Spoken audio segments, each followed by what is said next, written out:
Desejo fazer uso do livro sagrado que se encontra aqui. O Evangelho escreveu São Mateus capítulo 4. Mateus capítulo 4. E vamos aprender a vencer a tentação com Jesus. A maneira como ele venceu essas três tentações. Também cremos nós, como seguidores dele, nós iremos também vencer. Mateus capítulo 4. A palavra do Senhor diz: a seguir, foi Jesus levado pelo Espírito ao deserto para ser tentado pelo diabo. E depois de jejuar 40 dias e 40 noites, teve fome. Então o tentador, aproximando-se, lhe disse: se és filho de Deus, manda que estas pedras se transformem em pães.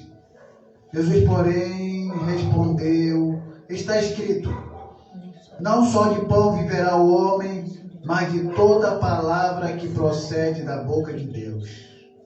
Então o diabo o levou à cidade santa, colocou-o sobre o pináculo do templo e lhe disse: se és filho de Deus, atira-te abaixo, porque está escrito, aos seus anjos dará ordem ao teu respeito para que te guardem, e eles te sustentarão nas suas mãos para não tropeçares em alguma pedra. Respondeu-lhe Jesus: também está escrito, não tentarás o Senhor teu Deus. E levou ainda o diabo a um monte muito alto, mostrou-lhe todos os reinos do mundo e a glória deles. Ele disse: tudo isto te darei se prostrando me adorares. Então Jesus lhe ordenou: retira-te, Satanás, porque está escrito, ao Senhor teu Deus adorarás e só a ele darás culto. E com isto o deixou o diabo, e eis que vieram os anjos e o serviram. Amém. Louvado seja o Santo Deus Nome. fiel. O que nós podemos perceber aqui é a audácia do diabo. Quem pensa que o diabo tem medo de alguém está muito enganado. Alguém pode dizer assim: eu sou uma mulher de oração. Por você ser uma mulher de oração, o diabo não vai deixar de te tentar. Se você disser eu sou um grande pastor, não importa para o diabo, ele vai te tentar a si mesmo. Você pode dizer o que você quiser, você não vai intimidar o diabo com a sua posição, e você não vai intimidar o diabo em nada. Você pode ser um escolhido de Deus, o diabo vai te tentar a si mesmo. Aí você me diz: mas com que base, Johnny, você me diz que o diabo não vai deixar de me tentar? Porque quando você lê a palavra do Senhor aqui na tentação de Jesus, quando você volta um pouco na leitura, antes de Jesus ser tentado, o que aconteceu com ele? Antes de ser tentado, ele foi batizado no Rio Jordão por quem? Por João Batista. O que aconteceu lá quando ele foi batizado, Jesus? Deus se manifestou. Isso, Deus se manifestou, desceu a pomba, que é o Espírito Santo, e uma voz do próprio Pai dizendo: esse é o meu filho amado, e quem tem me dado tanta alegria ou tem me comprado. Então, tudo isso que Jesus estava ouvindo, o Espírito descendo sobre ele, o Pai elogiando o Filho, o diabo estava vendo tudo isso acontecer. Mas nem por isso ele deixou de tentar Jesus. Ele poderia muito bem pensar: eu não vou tentar Jesus, porque o Espírito desce sobre ele. O Pai diz que ele é um filho que dá muita alegria. Então esse aí nem adianta eu tentar, porque eu não vou vencer. Mas ele não pensou assim. Pelo contrário, depois que Jesus foi batizado por João Batista, o Espírito Santo conduziu Jesus ao deserto. Então nós percebemos que lá no deserto ele passou quantos dias? 40 dias e 40 noites E jejum. em jejum. 40 dias e 40 noites. É interessante que 40 dias e 40 noites o diabo estava observando Jesus. No primeiro dia ele não se aproximou de Jesus. No 10º dia ele não se aproximou. No 20º dia ele não se aproximou. No 30º dia ele não se aproximou, que era 30 dias. Quando deu 40 dias, Jesus sentiu o quê? Fome. Então ele teve aí uma oportunidade para se aproximar. Então a primeira tentação que o diabo tenta fazer a nós é de acordo com o quê? Uma necessidade. Enquanto Jesus não apresentou fome, o diabo estava longe. Mas quando o diabo percebeu que Jesus estava com fome, percebeu uma necessidade de Jesus, ele então tentou Jesus naquela necessidade, dizendo para Jesus: mande que essas pedras se transformem em pães. Por que ele mandou que as pedras se transformassem em pães? Que Jesus fizesse isso? Porque ele sabia do poder de Jesus e sabia que Jesus poderia transformar realmente as pedras em pães. Porque ele queria que Jesus fosse tentado ali e cedesse à tentação. Mas Jesus não cedeu à tentação e disse: aleluia. Nem só de pão viverá o homem, mas de toda a palavra que procede da boca de Deus. Em outras palavras, o diabo entendeu que ali era um ponto fraco de Jesus. Se Jesus está com fome, o diabo criou dessa maneira. Então aí é o ponto fraco dele. Eu vou tentar em cima do ponto fraco dele e ele vai ceder. E Jesus não cedeu porque ele tinha respaldo e tinha alicerce na palavra. Aleluia, Jesus. Então isso nos ensina que o diabo está nos observando todos os dias. E vai chegar uma hora que ele vai perceber em nós um ponto fraco. E esse ponto fraco é dessa maneira que ele vai tentar fazer com que aquele homem ou aquela mulher caia em pecado. O ponto fraco de Jesus aqui era o quê? Fome. Então ele poderia tentar Jesus em dar uma casa. Mas Jesus precisava de uma casa? Não, Jesus estava com fome. Ele poderia dar para Jesus um carro, um cavalo? Não. Então o diabo ele é inteligente. Ele te tenta exatamente naquilo que você quer, naquilo que você precisa, naquilo que é uma necessidade para você. Se o teu ponto fraco for dinheiro, ele não vai te oferecer outra coisa, ele vai te oferecer dinheiro. Se o teu ponto fraco é mulher, ele vai te dar uma mulher, para que você venha cair. Se o teu ponto fraco é roupa, ele vai fazer com que você caia com roupa. Se o teu ponto fraco é ceder uma decisão lá no trabalho, através de uma decisão injusta de um patrão em relação a outro funcionário, e ele perceber que você vai aceitar, ele vai colocar essa proposta para você. Então, em cima de uma necessidade, o diabo vai te tentar. Alguma vez um rapaz falou para mim assim: Johnny, o diabo não tentou Jesus na necessidade. Ele tentou Jesus na autoridade. Porque ele mandou transformar a pedra em pão. Eu digo negativo. Porque se fosse na autoridade, ele tentaria ele no primeiro dia. Porque no primeiro dia perguntei para ele: no primeiro dia Jesus tinha autoridade ou não tinha? Tinha. No segundo, no 10º, tinha. E por que não tentou ele? Só tentou depois que Jesus teve fome. Aí ficou: realmente. Eu não tinha parado para pensar nisso. Eu achei que ele tinha tentado Jesus na autoridade dele, com o poder que ele tinha para transformar os pães em pedra. Mas como ele passou todo esse tempo e não fez nada, só quando Jesus teve fome que ele tentou, então a gente tem que ter muito cuidado com aquilo que a gente tem como ponto fraco, porque é em cima desse ponto fraco que o diabo trabalha. E o ponto fraco que o diabo pode muito trabalhar é o ciúme. Se a mulher tiver ciúme, qualquer coisa, ele vai colocar na cabeça dela para que ela possa achar que aquilo que ela não está vendo, mas que ela venha a ver, porque a vida do diabo cega. Então ele usa esse ponto fraco e a mulher, o homem é usado pelo diabo. E aí, quem nós pode nos salvar de uma ação nossa do ponto fraco?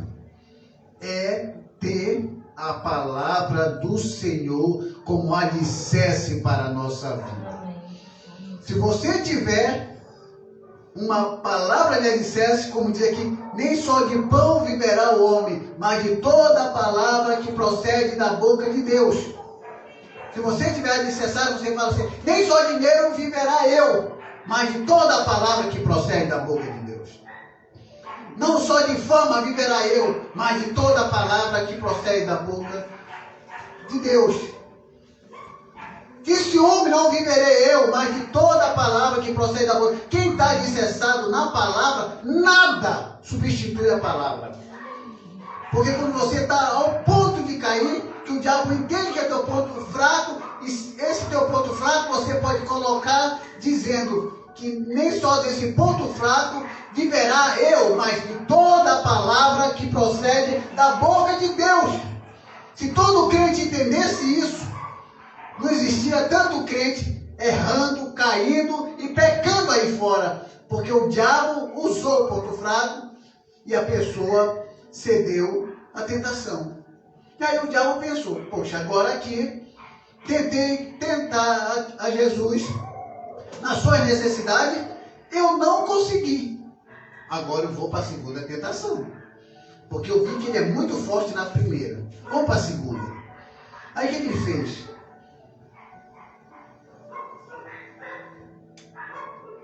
E então o diabo levou a cidade santa e colocou sobre o pináculo do templo e disse, se és filho de Deus, atira-te daqui abaixo. Aí ele cita a Bíblia. Porque está escrito, o diabo dizendo, porque está escrito, porque os teus anjos darão ordem ao teu respeito, para que te guarde, para que sustentarão nas tuas mãos, e para que não tropece o teu pé em alguma pedra. O diabo está citando a Bíblia. Sabe qual é a parte da Bíblia que o diabo está citando para Jesus? É aquela parte que um monte de crente deixa lá na sua casa, aberto, no Salmo 91. O próprio diabo está citando o Salmo 91, versículo 11 e 12. E tem crente que deixa lá a página amarela no Salmo 91, porque ele acredita que se o Salmo 91 estiver aberto, todos os fluidos do mal vão ser expulsos. E o diabo conhece o Salmo 91. O diabo chega para Jesus, olha, de lança daqui abaixo, porque está escrito, só faltava dizer assim, lá no Salmo 91, versículo 11 e 12, que os anjos darão ordem ao teu respeito, para que não tropece os teus pés em nenhuma pedra. O diabo citando a Bíblia para Jesus. E ele fala assim, está escrito.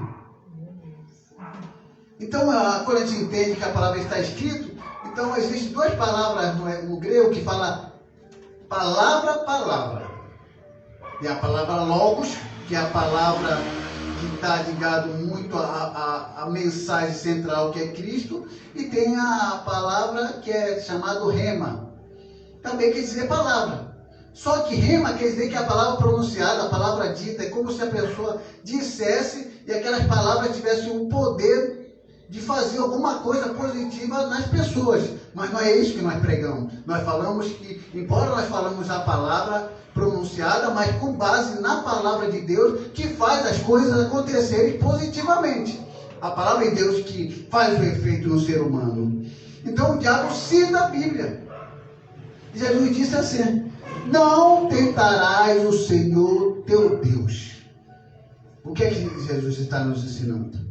É aquilo que você não precisa fazer, você não fará. Porque se aquilo que você faz sem precisão, você está tentando a Deus. Se eu pego esse copo que está com água e coloco veneno dentro, a Bíblia fala que se eu beber alguma coisa mortífera, não me fará dano algum. Mas eu, sem necessidade, coloquei veneno nessa água e bebo essa água. O que é que vai acontecer comigo? Vai morrer. Eu vou morrer. Vai morrer. Mas a Bíblia não diz que se eu beber alguma coisa mortífera não fará dano algum? Sem saber. Mas por que eu vou morrer? Porque não há nenhuma necessidade de eu fazer isso. Então, todas as vezes que tentamos a Deus, a gente vai se dar mal. A gente vai fazer a vontade do diabo. Se você vai aqui nessa rua e alguma pessoa alguém fala para você, olha, não passa ali naquela rua, não passa ali naquele beco, porque eu vi lá 2 caras e eles estão assaltando as pessoas. A pessoa te avisou. Aí você fala, mas eu sou uma serva do Senhor. E eu vou passar. Você vai passar. Mas sem a carteira do outro lado. A palavra do Senhor para frente, Então a gente não pode tentar a Deus.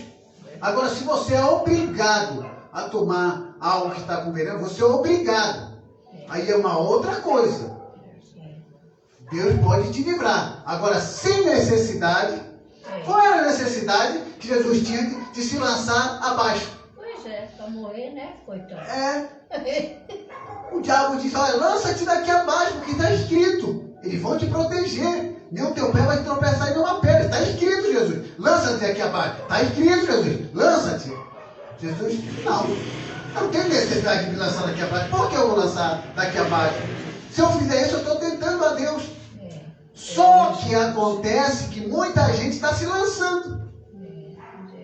Porque tem muito pastor por aí que está pedindo para a pessoa fazerem ações de fé.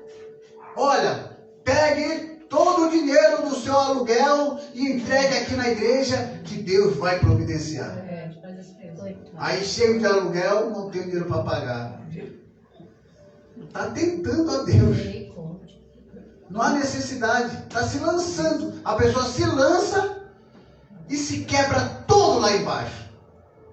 Aí a pessoa fala assim, poxa, eu me quebrei. Aquele pastor me enganou. Aí você, não foi o pastor que me enganou, não. Eu que não tive muita fé.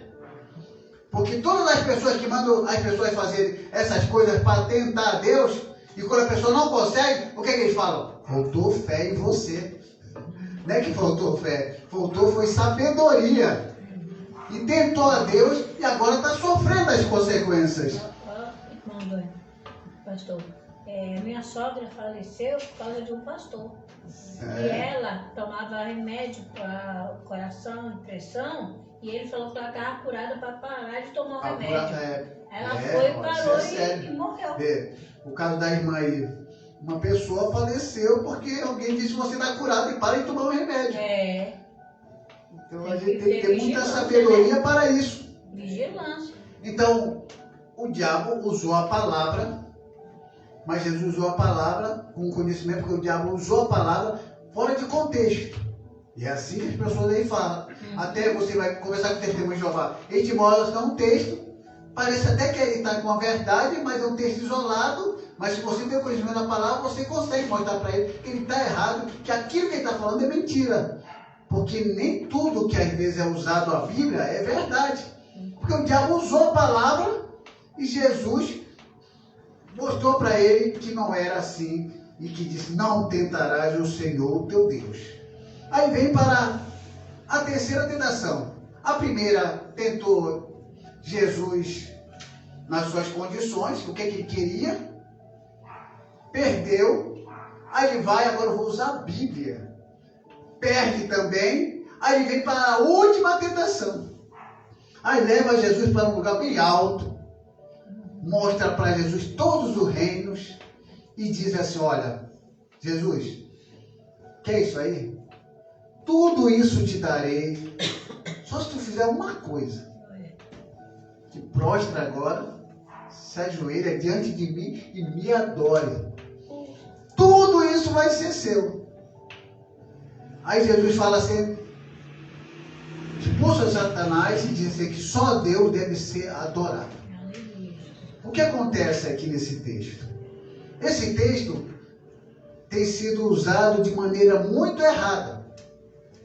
Quando o diabo apresenta os reinos para Jesus, ele tinha que apresentar algo que era dele. Alguém fala assim, porque o diabo é muito cara de pau. Veio um pregador falar, o diabo é muito cara de pau. Disse para Jesus assim, tudo isso te darei. Se ele não tem nada, tudo é de Deus. Mas espera aí, vamos parar um pouco para pensar. Se essa Bíblia é minha, e a irmã Neide chega dentro de mim e fala assim, Johnny, eu vou te dar essa Bíblia aí para você me adorar. Aí eu olho para ela, você está maluco? Eu vou falar, você está maluco? Como é que você quer que eu te adore por uma coisa que é minha? Então não é tentação. Tem que ser uma coisa que seja da irmã Neide, tem que ser uma coisa que pertence a ela, para ela me oferecer em troca de algo, para ser tentação. Digamos uma Ferrari, ela tem uma Ferrari, eu te dou essa Ferrari, é dela. Aí eu fico meio balançando, só me adora, dobra o joelho, me adora, eu te dou essa Ferrari. Aí é uma tentação, porque a Ferrari é dela. Aí como é que o diabo vai tentar Jesus com algo que não é dele? Então não seria tentação. Então, para ser tentação, o que o diabo está oferecendo para Jesus é do diabo. Jesus sabia que era dele. Só que as pessoas entendem que o diabo está oferecendo para Jesus os passarinhos, as praias, os montes, as pessoas. Não era isso que o diabo estava oferecendo para Jesus. Porque tudo é de Deus, tudo é de Jesus. Os montes é de Jesus, os passarinhos são de Jesus, as pessoas são de Jesus, as praias são de Jesus. Ele que criou, né? Ele que criou todas essas coisas. Então o que o diabo está oferecendo aqui não era essas coisas. O que o diabo estava oferecendo para Jesus aqui era o reino, o sistema pecaminoso. Aquilo que pertence ao diabo. O que a Bíblia fala? O mundo jaz no maligno. Isso que jaz no maligno, aquilo que pertence ao maligno, que é o sistema pecaminoso, isso sim é oferecido a Jesus. É como se o diabo dissesse, olha Jesus, daqui a alguns dias, alguns anos, você vai morrer na cruz. Então vamos fazer o seguinte, vamos fazer uma troca. Você nem precisa morrer na cruz. Você já vai triunfar agora. Me adore, você vai ter tantas coisas que já é tua, que é os passarinhos, os bodes, e eu ainda vou te dar esse sistema para você fazer o que você quiser, mas você deve me adorar. Então é o sistema pecaminoso que o diabo está oferecendo. Aí vem um crente pregando, não, aqui irmão, tu vê só o que o diabo está oferecendo para Jesus, os reinos, essas praias aí que vocês vão, esses lagos que vocês vão, nessas praças onde tem mundano, tudo isso é do diabo. Onde que está escrito que as praias é do diabo? Onde que está dizendo que os montes é do diabo? Onde está dizendo que os passarinhos é do diabo? Não, tudo isso é de Deus. O que o diabo está oferecendo aqui é o reino pecaminoso, é o sistema pecaminoso. Não tem nada a ver com pessoas. Ele não está oferecendo pessoas para Jesus. Jesus é dono de tudo. Mas ele não é dono do pecado. Quem é dono do pecado é o diabo. Mas o diabo queria dar isso para Jesus, através de uma adoração. Então a gente tem que ter muito cuidado quando a gente vai falar dessas coisas. Porque a gente entra numa situação de quando você vai conversar com aquelas pessoas que acreditam que estão numa santidade tão elevada, que quando você fala, irmã, eu fui na praia. Irmã, você foi na praia, irmão? Pelo amor de Deus, misericórdia. Como se você tivesse feito o maior pecado contra o Pai, o Filho e o Espírito Santo. Ah, irmão, foi ali no shopping. Irmão, você foi no shopping? Pelo amor de Deus, irmão. Ele já falou, vigia, irmão. Vigia, irmão. O diabo está te levando para o caminho do mundo, Deus fez irmão. um paraíso para nós, gente. Então, todas essas coisas levam a pessoa para uma santidade que só na cabeça dela, ela acredita que ela alcançou. Eu já falei aqui para vocês do toque religioso. Vocês sabem que quando se fala toque é uma síndrome de um distúrbio compulsivo, Pessoa que tem um toque de limpeza, em que é tudo limpo e não consegue ver nada sujo e fica naquilo, é um problema psicológico. Fica assim, viu? Problema psicológico. Agora, já está pesquisado, conversei com uma moça com esses sintomas. Ela é da congregação cristã, ela tem 20 e poucos anos, ela tem toque religioso. Você sabe o que é toque religioso? É aquela pessoa que se dedica tanto. Pela dedicação dela, ela quer um reconhecimento. E esse reconhecimento dela tem que ser geral. Ela tem que estar num patamar de santidade, onde ela pense que tudo que acontece com ela tem que ser santo. Porque se ela tiver só um pensamento carnal, ela acha que ela está em falta diante de Deus, e aquilo traz uma preocupação tão grande, um distúrbio tão grande, que ela começa a pirar. Então tem um monte de crente aí com toque religioso, achando que vai atingir aquela santidade absoluta, que só vai acontecer quando Jesus voltar, porque nós estamos num processo de perfeição. Então ninguém na terra pode dizer que já é perfeito absoluto. Não. Nós não somos perfeitos absolutos. Nós somos perfeitos relativamente. Por que relativamente? Porque estamos consignados para um sacrifício perfeito, que é o sacrifício de Cristo. Por você crer no sacrifício perfeito, aquele sacrifício perfeito te faz ser perfeito também relativamente, porque você está num processo de perfeição. Ou seja, já e ainda não. Ou seja, você já é perfeito relativo, porque você crê no sacrifício de Cristo que é perfeito. E por que ainda não? Porque você ainda não atingiu a perfeição real e absoluta, que só Deus é perfeito absoluto. Por que Deus é perfeito absoluto? Porque ele não precisa ser melhorado e ele é completo. Nós não somos perfeitos absolutos porque nós somos incompletos e imperfeitos. Então, quando a gente entende essa maneira, a gente consegue caminhar e entender como Jesus venceu a tentação, e entender que dessa forma e nesse pensamento você consegue caminhar até atingir a perfeição total quando Jesus voltar e levar a sua igreja. Então, assim como Jesus venceu a primeira tentação na necessidade, depois venceu a tentação em questão à palavra, e a última tentação é oferecer para você todos esses reinos de pecado em troca da sua salvação. E eu aconselho a você a ficar com a salvação, porque o que Deus tem preparado para nós é muito melhor do que qualquer dinheiro que o mundo, que o diabo possa oferecer. Então eu agradeço a oportunidade, em nome de Jesus. Que Deus abençoe. Então, irmão, eu tenho uma amiga, ela tem mania de limpeza. Ela não gosta de sair, porque quando sair, aí tem que voltar, porque tem o serviço da casa. O marido comprou um carro, ela não curte. Para sair com o marido, nunca foi na praia. Eu consegui levar ela na praia. Eu falei, se você não curte, tu vai morrer e vai vir outro e vai curtir teu marido e vai teu carro. É verdade. Bom, eu falei, não é verdade? É verdade. Né? Oxe. Aí ela tá agora tenta, vai tirar férias no mês que vem, vai pra praia e passear com o marido. Espera aí. Descansar um pouquinho. Eu sou do mesmo. Mas já não vou é muito não. gosto. Domingo dia pra passear, tá? Ou aí no shopping, passear. Mas você não compra não, mas você fica só ali olhando, né? Oxe, tem que curtir o marido, vai, oxe. Então isso é bom, tudo é ótimo, maravilhoso em nossa vida. Deus tudo para nós. Né? Sim, Deus é maravilhoso. O melhor desta terra nós comeremos, o melhor desta terra, como te querer através do poder de Deus. Quero chamar a irmã Leia para fazer oração, né? E torna orar pela irmã Alice, né? A filha da mãe dele.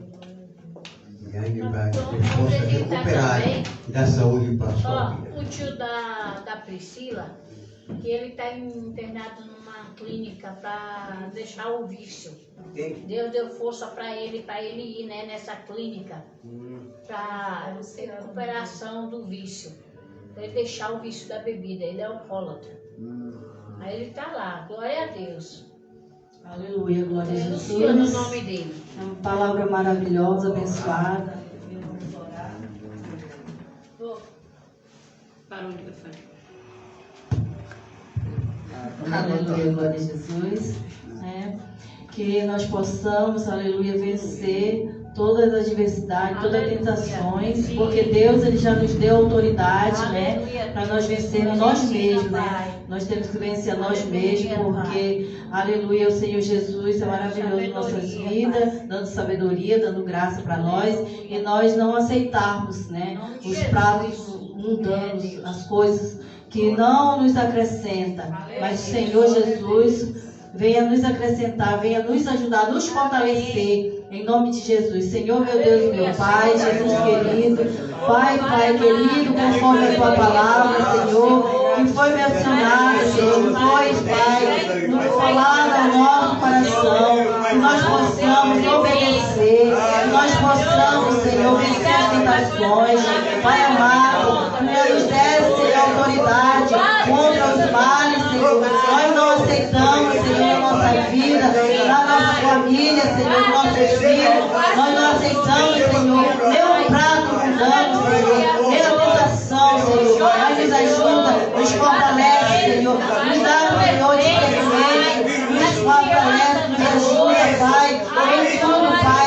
Tu és, Pai amado, que já venceste por nós. Tu nos deste autoridade no céu, para nós, Senhor, sermos vencedores, Pai. Em nome de Jesus, em todas as situações, em todos os males, Senhor. Senhor, já destruiu, Pai. E assim, Senhor, entregamos nossas vidas no Teu altar, entregamos nossas famílias, Senhor. O Senhor venha abençoar, a bênção, Senhor. Aleluia, Jesus. A bênção do céu, Senhor. Venha abençoar, Senhor. A Tua filha, Senhor, que está doente, Pai. Senhor, te apresento como Alice, Senhor, na Tua mão. Recuperando, Senhor, a filha. Em nome de Jesus, Pai. E assim as bênçãos do céu nos alcançam. Nos protege, nos guarda, nos livra. Dê autoridade no Teu nome, Senhor. E assim eu agradeço em nome de Jesus. Amém e amém, Senhor.